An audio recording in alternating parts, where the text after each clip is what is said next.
अवधूत चिंतन श्री गुरुदेव दत्त. गुरुचरित्राचे 7 अध्याय आता पण आपण बघितले. आज आपण 8व्या अध्यायाला सुरुवात करतोय. श्री गणेशाय नमः. नामधारकमणी सिद्धासे गोकर्ण महिमा निरूपिला असे श्री गुरु राहिले किती दिवशी वर्तले पुढे काय सांग. नामधारक म्हणजे सरस्वती गंगाधर प्रश्न विचारतात सिद्धांना. श्री गुरुमूर्ती कृपा सिंधू माझे बनी लागला वेदू चरित्र ऐकदा महानंदू अति उल्हास होतसे परिसुनी शिष्याचे वचन संतोष सिद्ध अति गहन सांगता झाला विस्तारून श्रोते तुम्ही अवधारा. गोकर्ण क्षेत्री श्रीपाद येथे राहिले वर्ष 3 गुप्ती तेथून श्री गिरी पर्वता येती लोकानुग्रहा कारणे जयाचे करिता चरण दर्शन समस्त तीर्था समान जाण चरणम पवित्रम विततम पुराणम वेदश्रुती ऐसे बोलत असे समस्त तीर्थे गुरुचरणी तो का हिंडे तीर्थ भवनी लोकानुग्रहा लागून जात असे प्रियस. आता हा प्रश्न विचारला की कोण आहेत ते श्री गुरु ज्यांचे चरण तीर्थ हे समस्त तीर्थांच्या समान आहे, त्याला तीर्थयात्रा का करावी लागते हा प्रश्न पडतो ना लॉजिकली आपल्याला. तर ते तिथे का जातात तर लोकांवर अनुग्रह करायला जातात. त्यांना तीर्थयात्रेचं पुण्य काही कमवायची गरज नाही आहे. साक्षात भगवंत आहेत ते. मासचारी क्रमुनी तेथे आले निवृत्ती संगमाते दर्शन देती साधू भक्त ते पातले तया कुरोपुर महाक्षेत्र कृष्णा गंगा वाहिनीर महिमा देतील सांगता अपर भूमंडळात दुर्लभ. कुरोपूरला येऊन ते तिथे थांबले. त्यांनी सगळं समस्त तीर्थ जेवढी भूमीवर आहेत तेवढी केली आणि ते कुरोपूरला आले. कसं आहे कुरोपूर महाक्षेत्र? कृष्णा गंगा वाहिनीर कृष्णा गंगेचा तिथे संगम आहे. महिमा तेथील सांगता अपर भूमंडळात दुर्लभ तेथील महिमा सांगता विस्तार होईल बहुत कथा पुढे असे चरित्र अमृता सांगीन ऐका एकचित्ते. श्रीपाद राहिले कुरोपुरी ख्याती राहिली भूमीवरी प्रगटे महिमा अपरंपारी सांगता विस्ताराचे देखा जे जन भजती भक्तांशी सौख्य पावती अप्रयासी कन्या पुत्र लक्ष्मीशी चिंतिले फळ पावती समस्त महिमा सांगावयासी विस्तार होईल बहुवसी नामधारका स्वस्त प्रियसी सांगेन किंचित तुझा. आता सगळं सांगत बसलं तर खूप वेळ जाईल म्हणून मी थोडंसं सांगतो जे अत्यंत आवश्यक आहे असंच तुला मी आता सांगेन असं सिद्ध म्हणाले. पुढे अवतार व्हावं या गती सांगेन ऐका एकचित्ते. पुढचा अवतार जो आहे श्रीपादांचा दत्तगुरूंचा पहिला अवतार त्याच्यानंतर कलियुगातला पहिला अवतार म्हणजे श्रीपाद वल्लभ. आता त्यांच्या दुसऱ्या अवताराचं कारण तर काहीतरी व्हायला पाहिजे ना. मग अवतार व्हावं याचं कारण सांगेन त्याचे पूर्वकथन. वेदशास्त्र संपन्न ब्राह्मण होता तया ग्रामी कुरोपूर गावामध्ये एक वेदसंपन्न ब्राह्मण होता. त्याची भार्या होती देखा नाम तिचे अंबिका सुशील आचारपती सेवका महापुण्य सती देखा त्याच्या पत्नीचं नाव अंबिका होतं. ती सुशील आणि पतिव्रता होती. ती पुत्र होऊन इमरती पूर्वकर्म फळार्जिती ती अनेक तीर्थे आचरती तिने केली परियसा. सगळं पुण्य केलं तरी सुद्धा प्रारब्ध काही चुकत नाही. गतजन्मांच्या कर्मांचं जे काही आहे ते कर्म ते भोगावीच लागतात ना. तसं तिला जो पुत्र झाला होता तिला जे पुत्र व्हायचे ते मरायचे आधी. पूर्वकर्म फळ अर्जिते अनेक तीर्थे आचरते तिने केली परियसा ऐसे असता जे होणार गती पुत्र झाला मंदमती. मग अनंत पुत्र गेल्यानंतर एक पुत्र तिला झाला तो मंदमती होता. मंदमती म्हणजे मतिमंद, डोकंच नव्हतं त्याला, बुद्धी नव्हती. माता स्नेह करी भक्ती अपूर्व आपणासी म्हणून वर्धता माता पित्या गरीबी प्रात्मज वाढला प्रीती करी व्रत बंद करते कुळाचार्य वेद अभ्यास करावा. आता जे काय करायचं ते करावंच लागतं शेवटी. तो मतिमंद आहे म्हणून काय त्याला तसा ठेवता येत नाही. त्या काळच्या प्रथेप्रमाणे त्याचा व्रतबंध म्हणजे मुंज केली गेली आणि त्याला वेदाभ्यास शिकवायला सुरुवात केली वडिलांनी. विद्या नाही येत या कुमारा. आता तो मंदमती होता, त्याला साध्या गोष्टी समजत नव्हत्या. तर वेदाभ्यास कुठे करणार, विद्या त्याला येत नव्हती. विद्या नाही येत या कुमारा मंदमती अज्ञान बहिरा चिंतावरती त्या द्विजवरा म्हणे पुत्र मंदमती. त्याचे वडील होते ते वेदशास्त्र संपन्न होते. त्यांना दुःख व्हायला लागलं की आपला मुलगा मंदमती कसा. तर हे असं असतं बघा कसं दाखवलं जातं. परमेश्वर कसं दाखवत असतो. अनेक देव आराधुनी पुत्र लादुल कष्ट होणी प्राचीन कर्म न सुटे म्हणून चिंता करी अहोरात्र अनेक प्रकारे शिकवी त्याचे ताडन करी भाऊ होत असे दुःख जननी सिवर्जी आपले पती. ते वडिलांना सहन होत नसे मग कधीतरी मारायचे त्या मुलाला. आईला दुःख व्हायचं. शेवटी तिचं बाळ होतं ते आणि ती सांगायची नका मारू त्याला. पतीसे म्हणे ते नारी पुत्र नाही तर आम्हा घरी कष्ट करून नानापरी पोचले एका बाळाकसी. आपल्याला आधी पुत्र झाले आणि ते गेले.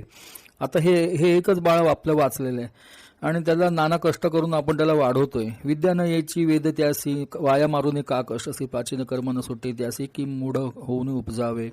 हे आपलं प्रारब्ध आहे. हे आपलं प्रारब्ध आहे कळल्यानंतर त्याला मारून त्याच्यावर राग काढून काय होणार आहे. तर आता जरी तुम्ही असे ताडण करायला हरणेशी प्राण त्याची मी बरोबसी म्हणून विनयपती ते आई आहे शेवटी. ती म्हणाली त्यानं पण मारलं तर मी जीव देईन. आता श्रेयचं वचन ऐकून वैप्र राहिला निश्चिंत म्हणे. ऐसा काही काळ क्रमाने होती त्या ग्रामात. असे ते राहिले. मग काय करणार होता. तर असं आहे तसंच लोकनिंदा होतच होती. वर्तता ऐसे त्याने विप्र पडला असमाधानी. असमाधानी म्हणजे तो मृत्यू पावला. दैव वशे करून पंचत्व पावला परी समग पुत्रासहित ते नारी होती तेथे करोपुरी याचुनी आपले उदर भरी येणे परी जीवित्व रक्षी. भिक्षा मागून ती दोघं जगत होती. आई भिक्षा मागायची. विप्र स्त्रीचा पुत्र देखा विवाह योग्य झाला नाही का. निंदा करी ती सगळे का मतीहीन म्हणून. आता तो वय वाढला आधी मुंजा केली त्याच्यानंतर तो विवाह योग्य झाला. तर विवाह कोण देणार त्याला. कोण मुलगी देणार त्याला. तर काही येत नव्हतं. वेदाभ्यास तर येत नव्हतं. काहीच येत नव्हतं त्याला. मंदमती होता. त्यामुळे लोक चेष्टा करायला लागले. कन्याने देती तयाचे कोणी म्हणती काष्टे वाहतो का पाणी. समस्त म्हणती असे दूषणी उदर भरी येणे विद्ये. समस्त लोक म्हणती त्याचे तू दगडा परिव्यर्थ जन्मला असे. लांछन लाविले वंशाचे हरी मूर्खा कोळनाशका. तुझ्या पित्याचा आचार ख्याती असे चार राष्ट्र जाणे धर्म वेद शास्त्र त्याचे पोटी अवतारसी बोल आणीलासी. तो पितरांशी घातले त्या अधोगतीसी. भिक्षा मागून उदर भरीसी लाज कैसी तुझं न वाटे. जन्मोनी या संसारी काय वर्थ पशुची परी. अथवा गंगेत प्रवेश करी काय जन्मोनी सार्थक. नाना प्रकारे निंदा लोक करत असतात. निंदा करणं हे सुद्धा कर्म आहे बरं का. हे त्यांना कळत नाही. बाकी सगळं त्यांना वेदशास्त्र सगळं कळतं. पण एखाद्याचं परांतराशी लागेल असे वर्तवणे त्याचं दुःख त्याला देतोय आपण. त्याचं हृदय त्याच्या आणि त्याच्या आईचं दुःख होतंय ह्याची जाणीव नाही. बाकी सगळं वेद उपनिषद सगळं येते त्यांना. त्यांच्या कर्माबद्दल लिहिलेलं नाही म्हणून त्यांना कर्म नाही लागले असं नाहीये. ते इतके त्याला बोलले की तू जिवंत असण्यापेक्षा तू मेलेला बरा. तर तू नदीमध्ये जीव का देत नाहीस. असं इथपर्यंत त्यांना वाईट वाईट वाईट बोलत होते. व्यर्थ पशुचे परी अथवा गंगेत प्रवेश करी. गंगेमध्ये जीव दे त्यापेक्षा काय जन्मोनी सार्थक ऐसे ऐकून ब्रह्मचारी दुःख करत असे नाना करीत नाना प्रकारे. मातेसे म्हणते अवसरी प्राणत्यागीनं मी आता. तर मला आईला की मी मतिमंद जन्माला आलो. माझंही प्रारब्ध आहे तुमचंही प्रारब्ध आहे. मी आता गंगेमध्ये जाऊन आत्महत्या करतो जीव देतो. निंदा करीती सर्वही मज असून देह कवना काज पोसू न शके. माते तुझं जाईन अरण्यवासासे ऐकून पुत्राचे वचन. माता करी चिंता घन शोक दुःखे करून विलाप करीते नारी. माता सुत दुःख करीत गेली गंगा प्रवाहात. तो मतिमंद होता पण असं अगदी पूर्ण पण गेलेली केस नव्हती. त्याला हे कळत होतं. म्हणत होता की आई मी तुझा नाही सांभाळ करू शकत ना. मी काही कमवू शकत. लोक म्हणतात ते चूक पण नाही आहे ना. त्यापेक्षा मी माझं जीवन संपवतो.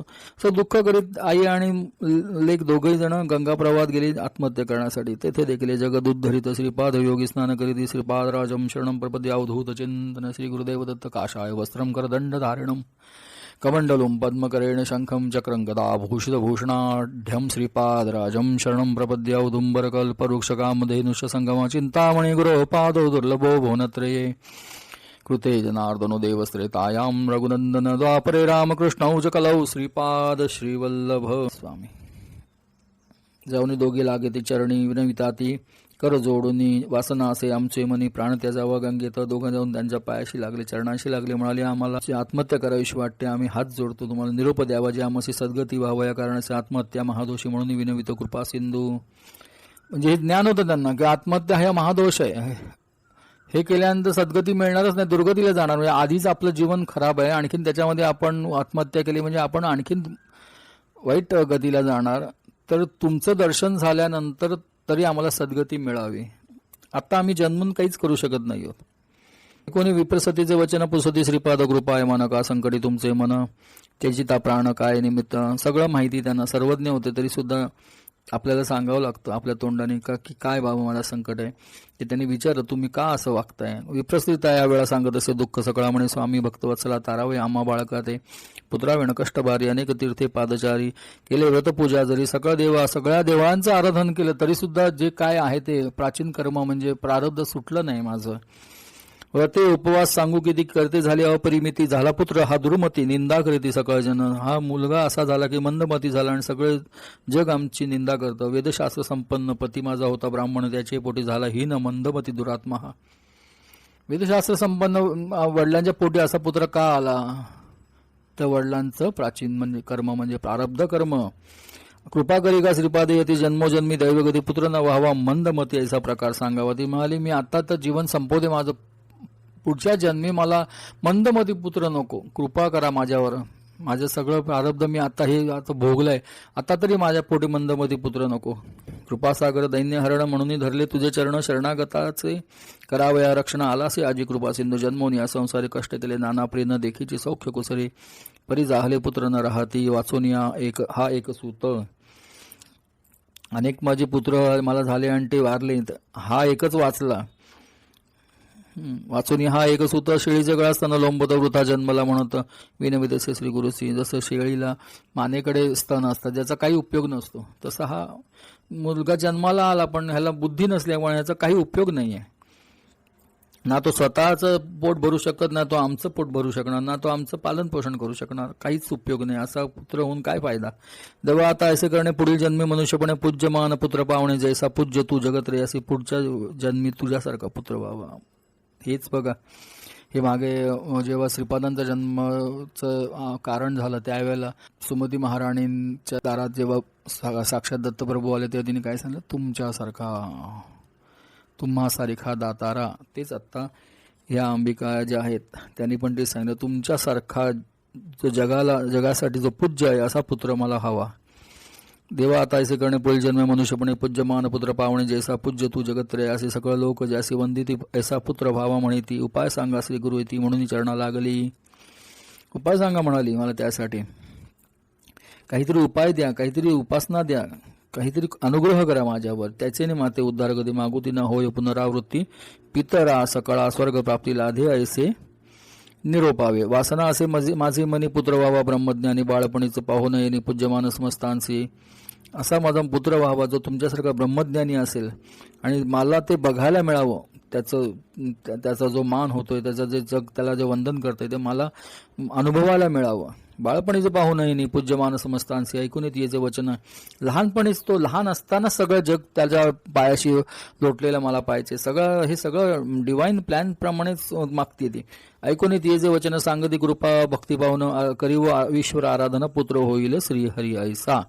मग त्यांनी तिला सांगितलं, श्रीहरी म्हणजे साक्षात भगवान विष्णू, म्हणजे श्रीकृष्णासारखा पुत्र तुला होण्यासाठी मी तुला जे आराधन सांगतो, जे काही तुला मी आता उपासना सांगतो ती तू कर. गवळीयाचे घरी देखा कृष्ण उपजला कारणिकार व्रत केले गवळी एका ईश्वराची आराधना. श्रीकृष्णांचा जन्म असा उगाच झालेला नाहीये, त्याचं मागची कथा ते सांगतायत भगवान तिला. तैसा तू आराध्य ईश्वर पुत्र पावशील, हा निर्धार तुझा मनोरथ साचार पावेल सिद्धी. श्रीपाद म्हणती विप्रश्री म्हणे ते वेळा, कैसे व्रत आचरिले गवळी, कैसा पूजेला चंद्रमौळी. विस्तारावे मजपती तैसेच व्रत करीना आपण, म्हणून धरी सद्गुरु चरण कृपामूर्ती सद्गुरु जाण. सांगता झाला त्यावेळी तिने सांगितलं कुठलं व्रत आहे, काय करायचं मी ते मला तुम्ही सगळं साध्यंत सांगितलं तर मी त्याप्रमाणे वागेन. मग श्रीपाद यतीने तिला ते व्रत सांगितलं. म्हणून ती श्रीपाद यती ती येसी ईश्वर पूजी हो प्रदोषी. ईश्वराची प्रदोषात शनी सोम प्रदोष असतो, शनी प्रदोष असतो, त्रयोदशी म्हणजे त्रयोदशी तीर्थीला तू ईश्वराची पूजा कर. मंदवारी तू विशेषी पूजा करी भक्तीने पूजा करी जे गवळणी.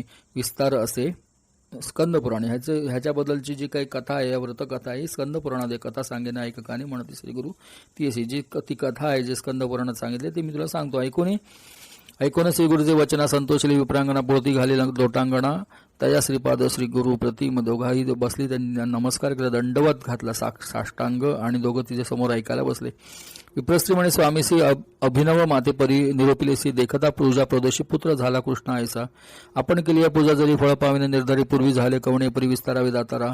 श्री गुरु सांगती ती सांगे ना एक चित्तेसी. उज्जैनी नाम नगरीसी झाले विचित्र परियेसा. उज्जैन नगरात झालेली ती कथा श्री गुरु तिला सांगत आहेत. त्या नगरी चंद्रसेन राजा होता धर्मपरायण, त्याचा सखा असे प्राणमणी भद्र नामे परियस. सदा ईश्वर भक्ती करी नाना प्रकारे अपरंपारी भोळा देव प्रसन्न करी दिदला चिंतामणी. एक त्या तिथे एक राजा होता त्या नगरीचा, त्याचं नाव चंद्रसेन होतं आणि तो ईश्वरपरायण म्हणजे शिवभक्त होता. तो त्याचा एक सखा होता मणिभद्र नामाने. तो सखा म्हणजे प्रधान होता. सदा ईश्वर भक्ती करी नाना प्रकारे अपरंपारी बोळा देव प्रसन्न करी दिदला चिंतामणी. एक कोटी सूर्याचा प्रकाश माणिक शोभे महासरस कंठी घालता महाहर्ष तया मणिभद्र रायासी. तर मणिभद्र पण शिवभक्त होता आणि त्यांनी खूप मोठा काळ उपासना केल्यामुळे त्याला शिवाने भगवान शिवशंकरांनी त्याला एक मणी, चिंतामणी दिला होता, एक मणी दिला होता. त्याचा कोटी सूर्यांसारखा, एक सूर्याचा प्रकाश आपल्याला झेपत नाही, कोटी सूर्यांचा प्रकाश असे त्याचं तेज होतं. माणिक शोभे महासरस कंठी घालता महाहर्ष तया मणिभद्र राहायचो, तो गळ्यात घालून फिरायचे. तया मण्याचे लक्षण सुवर्ण होय लोह पाषाण तेज फाकले ज्यावरी जाणं ते कनक होईपर्यंत, ज्याच्यावर त्याचा प्रकाश पडेल त्याचं सोनं व्हायचं. जे जे चिंतिती मानिसी ते ते पावत त्वरितेसी ऐशी ख्याती माणिकाचे समस्त राजे कांक्षा करीत. ते चिंतामणी होता, म्हणजे जे मागाल ते मिळणार तुम्हाला. कुठलीच गोष्ट तुमच्यापासनं लांब राहणार नाही, सगळी जे काही पाहिजे तुम्हाला ते मिळेल. म्हणून चिंतामणी, जे चिंताल ते मिळणार तुम्हाला. इष्टत्वे मागते किती एक. मग इतर राजे जे होते ते आम्हाला पाहिजे म्हणून मारामारी करायला आले, तिथे युद्ध करायला आले. इष्टत्वे मागते किती एक, मागोपाठ होती ते माणिक बलात्कारी इच्छिती एक, राजे वांछिती परी असा. मग काय युद्ध करू आम्ही, आम्हाला पाहिजे. दादागिरी काय त्या काळात नव्हती असं नाहीये. त्यावेळेला राजे लोक दादागिरी करायचे. आता दादागिरी करणारे राजे होतात, एवढाच फक्त फरक आहे. म्हणून ते विक्रय करून दे का आपण द्यावे ते माणिका, जरी न देशी स्वाभाविका तरी युद्धाला हो म्हणून ते त्यामुळे आम्हाला विकत दे कसाही दे, पण आम्हाला जर नाही दिलंस तर आम्ही तुमच्यावर आक्रमण करू. राजे समस्त मिळवणे पातले नगराते उज्जैनी अपार सैन्य मिळवणे वेढिले तया नगरासी. ते दिवशी शनिवार त्रयोदशी राजा बैसला पूजनासी शंकरना धरिता मानसी एकचित्ते पूजित असे. आपण मागे रावणाच्या याच्यात पण बघितलं, उपासना करताना प्रत्येक वेळेला आपल्याला काळ अनुकूल असेल असं नाही. ज्या वेळेला विपरीत काळ असेल त्यावेळेला सुद्धा जो शांत चित्ताने उपासना करतो त्याच्यावरच ईश्वर कृपा करत असतात, हे लक्षात घ्या. मला सगळं सुखासीन आहे, मला सगळी साधनं समोर आहेत, मी गाद्यांवर लोळतोय आणि मग मी उपासना करीन, तर तसं नाही. मला खायला प्यायला काही नसेल, मला राहायला घर नसेल, मी कसा तरी राहत असेल तरी सुद्धा माझ्या मनातनं ईश्वर जाता कामा नये, त्याला उपासना म्हणतात. तसं तो राजा, ते राज्याचे राजाने त्यांच्यावर आक्रमण केलं, युद्धाला येऊन सगळे सैन्य त्यांचं उभं राहिलं तरी राजा त्या दिवशी शनी प्रदोष होता. राजा म्हणजे चंद्रसेन, मणिभद्र वेगळा. मणिभद्र त्यांचा मित्र आणि त्या मणिभद्राकडे तो मणी होता. काय सगळे राजे त्यांच्यावर आक्रमण करून त्यावेळेला शनी प्रदोष होता, त्या राजाने शिवपूजन चालू केलं होतं आणि तो शांत चित्ताने शिवपूजन करत होता. त्याचं सगळं लक्ष त्या शिवपूजनात होतं. महाबळेश्वर लिंगाची पूजा करीत तो राजा हर्षी गवळीयाचा कुमार पाहावयासी आला तया शिवालया. आता इथून ही पुढे कथा वेगळी चालू होते. राजा शांतपणे ते शिवलिंगाचं पूजन करत बसला होता, त्याच्यावर अभिषेक करत होता, पाण्याचा अभिषेक, पंचामृताचा अभिषेक चालला होता, अत्तर लावली होती, अनेक रत्नांनी मढवलेलं असं ते शिवलिंग तो पूजत होता. ते तिथला एक गवळ्याचा मुलगा, लहान मुलगा होता, तो त्या फिरत तिथे आला. त्याला ते दिसलं की तो राजा त्या देवळात पूजा करतोय. पूजा पाहुणी शिवाजी मुले म्हणून ती गवळ्यांची खेळू चला आम्ही असेची लिंग करून पूजू. आता ती गवळ्यांची मुलं सगळी गाई राखायला घेऊन गेलेली, त्यांनी म्हटलं आपण पण अशी पूजा करूया. कशी पूर्ववासना कशी होते बघा. म्हणून विनोदी करून आपले गृहसन्निधानी एकवटून पाषाणे कल्पले तेथे शिवालय. मग ते घरी गेले, गरीबाची मुलं होती, त्यांनी 4 दगड एकत्र आणले, तेच त्यांनी शिवालय समजले आणि पाषाणाचे करून लिंग आणि त्याच दगडाचं एक लिंग समजले आणि त्या दगडाची लिंग म्हणून त्यांनी जसं राजाने केलं होतं तसंच ते इमिटेशन म्हणजे त्याचे नक्कल तशाप्रमाणे ते त्याची पूजा करायला आहे. पूजा करीत बाळकेचा अंग नानापरीची पत्री सांग कल्पिली तेथे पूजेसी. त्यांच्याकडे कुठे असणार पैसा एवढा, राजा एवढा. मग ती पत्री आणि ते सगळं त्यांनी सगळं मनसपूजा चालू केली त्यांनी. हे मानसपूजेचं महत्व आहे बरं का. नानापरीची पत्री सांग कल्पिली तेथे पूजेसी. कल्पिली म्हणजे कल्पना केली की माझ्याकडे आता मी बिल्वपत्र वाहतोय, आता मी अत्तर वाहतोय, आता मी पंचामृत वाहतोय. हे सगळं मानसिक चालू होतं त्यांचं. आणि कसली पूजा करत होते तर दगडाची. मला लहान मुलं भातुकली खेळत नाहीत का, तशी त्यांनी भातुकलीची पूजा चालू केली. षोडशोपचारे पूजा करीती उदक नैवेद्य समर्पिती ऐसे कौतुके खेळती गोपकुमार तयवेळी गोपिका स्त्रिया येऊनी पुत्रातीने ती बोलावणे भोजनाकारणे म्हणून गेले सकळही बाळक. मग त्यांच्या आयाहून त्यांना बोलवून घेऊन गेले एकेकाला. सगळी मुलं घरी गेली. त्यातील एक गोपी सुद्धा लिंग भवन न सोडित त्याची माता जवळी येत मारी आपुले पुत्रासी. एकच बाळ होतं जे ते तल्लीन झालं त्या शिवपूजेमध्ये आणि ते जाईच ना उठून. बाकीची मुलं सगळी निघून गेली आईने बोलवलं. मग ह्या मुलाची आई आली आणि ती त्याला बोलवायला, तो काय उठे ना तिथला. म्हणे कुमारा भोजनाशी चालगृह अशी झाली निशी, रात्र झाली रे आता चल जेवायला. काही केल्यानं जाय परीसी तो गोपकुमारक. तो काही केल्या उठे ना. कोपे करून ती गवळणी मोडी पूजा खेळ अंगणी पाषाण दूर टाकून गेली आपले सण. सो ऐकत नाही म्हणून तिने काय केलं, ते दगडांचा ते खेळ वेळ ते सगळे तिने मोडून टाकले, दगड बिगड बाजूला फेकून दिले आणि ती रागाने घरी निघून गेली. लय लावणे लिंगसाने प्राण तेजुपाय निर्वाणी प्रसन्न झाला शूलपाणी तया गोपसुता कारणी. काय बोलायचं. लय लावणी लिंगस्थानी प्राण त्यजू पाहि निर्वाणी. एवढंसं बाळ ते त्याची ती पूजा मोडली म्हणून त्यांनी काय केलं, आपला प्राण त्यजूप आहे. छोट्या बाळाला जे कळतं ते आपल्याला कधी कळणार. पूजेत मग्न होतं ते बाळ आणि त्या आईने ती पूजा त्याची पूजेचे जे दगड लावले होते त्यांनी ते सगळं ते मोडून टाकलं. तर आपली पूजा मोडली म्हणून त्याने प्राण द्यायचं त्यांनी हे केलं आणि तो श्वास कोंडला त्याचा. प्रसन्न झाला शूलपाणी तया गोपसुधा कारणे मंदार माला कुलिताल काय कपाल माला अंकित शेखराय दिव्यांबराय च दिगंबराय नमः शिवाय च नमः शिवाय. बोळा साम प्रसन्न झाला. तया गोपसुता कारणे शिवालय रत्नखचित सूर्यासमान प्रभावंत लिंग दिसे रत्नखचित. जागृत झाला तो बाळ. काय झालं तिथे, त्याने आशीर्वाद दिल्यानंतर काय काय होणार नाही सांगा मला. तिथे एक रत्नखचित शिवालय तयार झालं, रत्नखचित लिंग दिसायला लागलं. ते बाळ जागं झालं. ते बघायला लागलं काय झालं. हे गरीबाचं पोरं, गरीब झोपडीमध्ये राहणारे. समोर काय झालं, रत्नखचित शिवालय आणि रत्नखचित शिवलिंग दिसलं त्याला. निज रूपधरी गौरी रमण उठवे बाळ करी धरून वर माग म्हणे मी झालो प्रसन्न देईन जीवांची सीते. स्वतःच्या स्वरूपात प्रकट झाले भगवान शिवशंकर आणि म्हणाले काय पाहिजे ते माग माझ्याकडे बाळा, मी प्रसन्न आहे तुझ्यावर. नमः शिवाय. बाळके नमिले ईश्वरासी कोप न करावा मातेसी पूजा बिघडली तव प्रदोषी क्षमा करणे म्हणत असे. एवढ्याशा बाळाला काय बघा आजकाल पोरं कशी असतात आणि ते बाळ कसं सांगते माझ्या आईला माफ कर, तिने तुझी पूजा मोडली, तिच्यावर तू राग धरू नको. ईश्वर बोळा चक्रवर्ती वर दिला बहुप्रीती प्रदोष समयी पूजा देखती गवळिणी होय देव जननी. त्यांनी आशीर्वाद काय दिला, अरे पूजा मोडली हे महत्वाचं नाहीये, प्रदोष समयीची पूजा तिने बघितली हे तिचं महापुण्य आहे. गवळिणी होय देवजननी, ती पुढच्या जन्मी देवजननी म्हणजे देवाची आई होईल, तिचे पोटी होईल सूत, तोची विष्णू अवतार ख्यात न करी पूजा पहिली म्हणत पोशील आपले पुत्रासी जे जे मानसी तू इच्छिसी पावले ते धरी मानसी अखिल सौख्य तुझ्या वंशासी पुत्र पौत्रेसी नांदशील. प्रसन्न होणे गिरिजापती गेले लिंगालय गुप्त. आशीर्वाद दिला, आशीर्वादांचं भरमार केली त्याला. काय द्यायचं ठेवलं नाही, सगळं दिलं. जे जे मानसी तू इच्छिसी पावलं ते धरी मानसी अखिल सौख्य तुझ्या वंशासी पुत्र पौत्रेसी नांदीसी. त्या बाळालाही आशीर्वाद दिले भरपूर. प्रसन्न होणे गिरिजापती गेले लिंगालय गुप्ती. लिंग राहिले रत्नखचित गवळ्या घरी याची परी. ते लिंगालय ते शिवालय आणि ते लिंग आणि ते रत्नखचित तसंच राहिलं तिथे. कोटी सूर्यप्रकाश शिवालय दिसे अतिसुरस लोक म्हणती. काय प्रकाश उदय झाला दिनकरा. रात्रीच्या वेळेला कुठून एवढा सूर्यप्रकाश आला, कोटी सूर्यांचं तेज आलं तिथे. लोकांना आश्चर्य वाटलं. आले होते परराष्ट्र राजे विस्मय करती चोजे सांडूनी द्वेष बोलती सहजे भेटू म्हणती रायासी.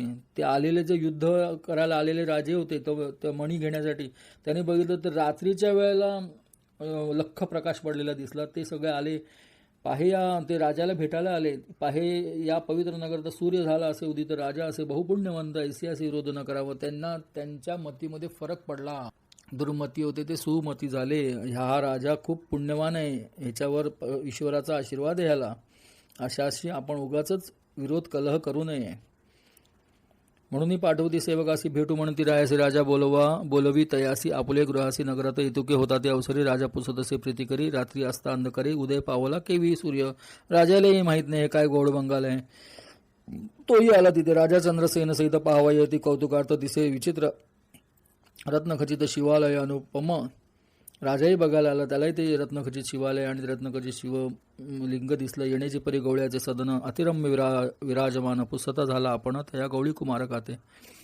राजाने विचारलं त्या बाळाला जवळ घेऊन काय झालं. सांगितलं सकाळ वृत्तांत. संतोष करीते राजे समस्त गवळीयात. राजा तू म्हणत देती नाना देश संपदा.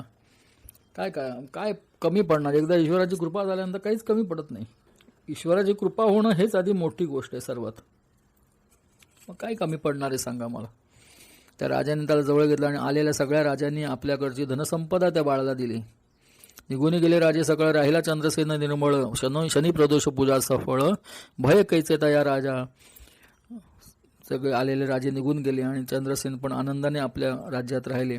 गवळी कुमार येऊनी घरा सांगे माते विस्तारा पुढे येईल तुझ्या उदरा नारायण अवतरोनी.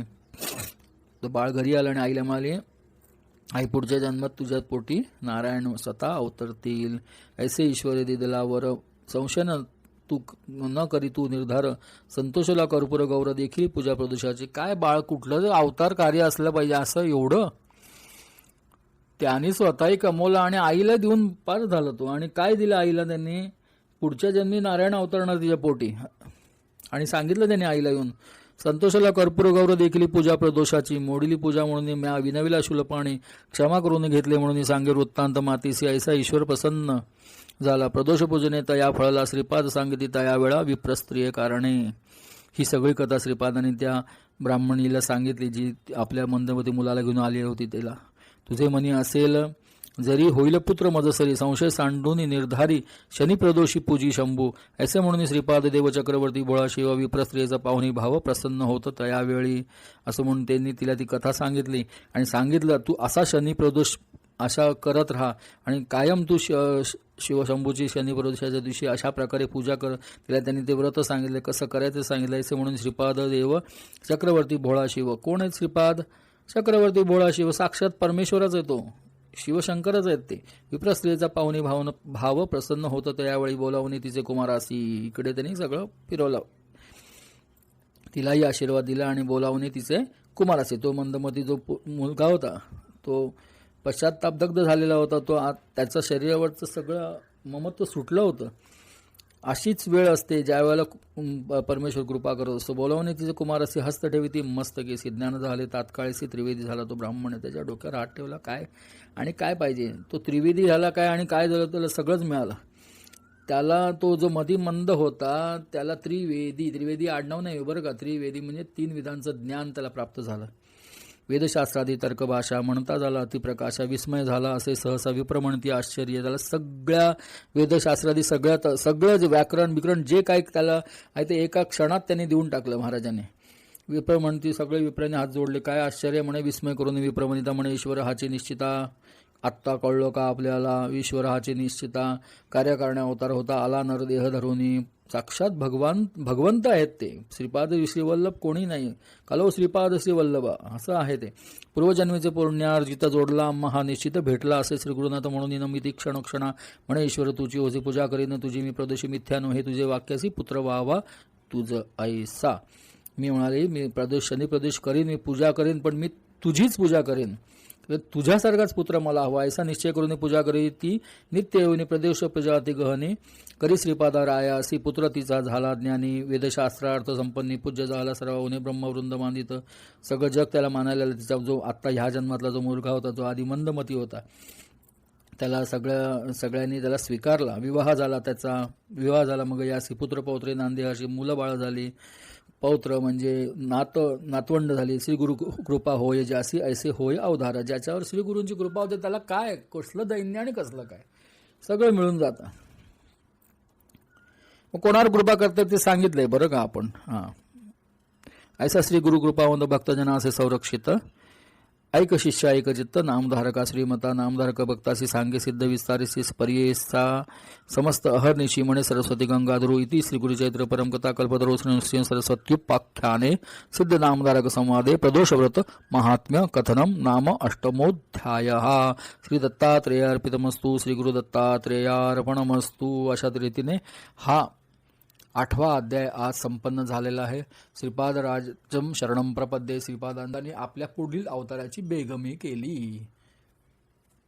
लक्षात आलं का. तर उगाच काही होत नसतं. मी मागे म्हणले तुम्हाला डिवाइन प्लॅनिंग आहे. सगळं डिवाइन प्लॅनिंग आहे. कळलं. कोणाच्या पोटी जन्माला येणार, का म्हणून येणार, काय घडणार त्याच्या आधी हे सगळं ठरलेलं आहे. आणि ह्याच्यात कसलाही बदल कधीही होत नाही. तर कधी तुम्हाला जमलं तर कुरवपुराला जा, आम्ही निघत असू तर आमच्याबरोबर या, काही हरकत नाही. महाराज सगळीकडेच आहेत, सर्वत्र ईश्वर आहे. पण तीर्थ महात्म्य आहेच ना शेवटी. त्या तीर्थ महात्म्याला नाकारू शकत नाही. तर असे श्रीपाद राजम शरणम प्रपद्ये. आपल्यावर श्रीपादांची सगळ्यांवर कृपा व्हावी अशी मी प्रार्थना करतो महाराजांकडे. आणि आज इथेच थांबतो. भक्तवत्सल भक्ताभिमानी राजाधिराज योगीराज परब्रह्म सद्गुरू श्री स्वामी समर्थ महाराज की जय. अवधूत चिंतन श्री गुरुदेव दत्ता उदुंबरा तळवडी नरसिंह योगी कृष्णातडी परमशांत सुखास भोगी ध्यानस्थ होनी समस्त चरित्र पाहे अनन्य जो शरण इच्छित देता आहे त्रयमूर्ती राजा गुरु तोची माझा कृष्णा तरी वास करो निवोजा सुभक्त दे दे करीती आनंदा ते सूर स्वर्गी पाहते विनोदा सद्गुरुनाथ महाराज की जय. श्री गुरुदेव दत्त.